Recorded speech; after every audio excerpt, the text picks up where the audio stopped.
Madhav entertainment के नव नव ऑडियो वीडियो सबसे पहले देखबाक लेल हमार चैनल के लाल बटन दबा के सब्सक्राइब करी आ घंटी के निशान के जरूर दबाओ। आज मिथिला नगरी या नेहाल सखिया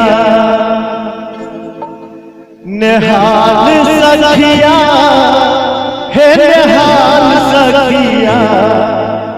हाथ खाली है बिक्की जी ने जोरदार ताली बजा दियो।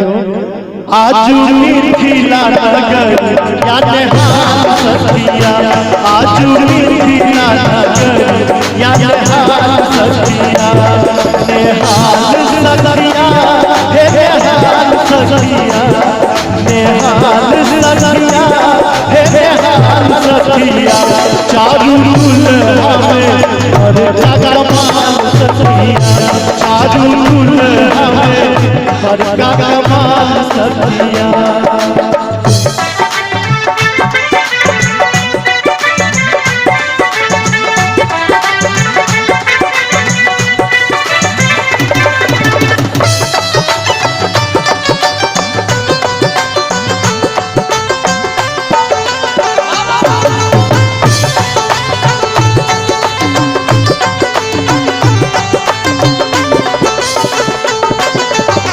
मन में उमड़िया कुंडल शोभे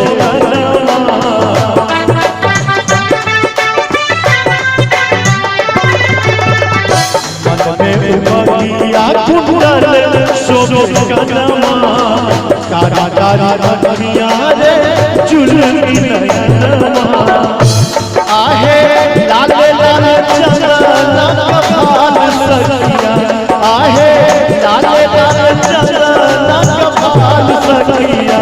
चारू दुल्हा में बड़का कमाल सखिया चारू दुल्हा में बड़का कमाल सखिया।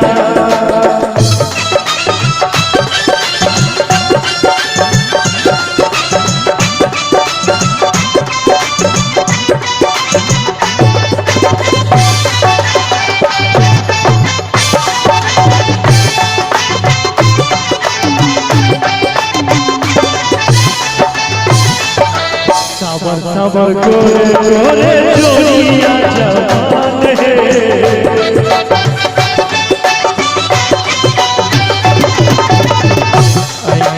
देख लो ने सुन लो मान है आहे लो रहा से तू ही कर लाल सखिया आहे लो रहा से तू ही कर लाल सखिया।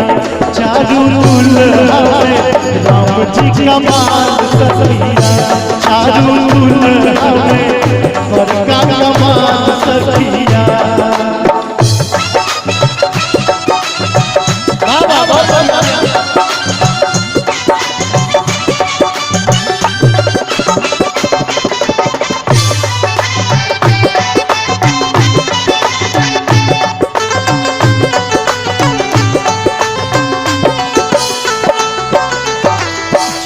काल जोड़ी मुनी जप जप के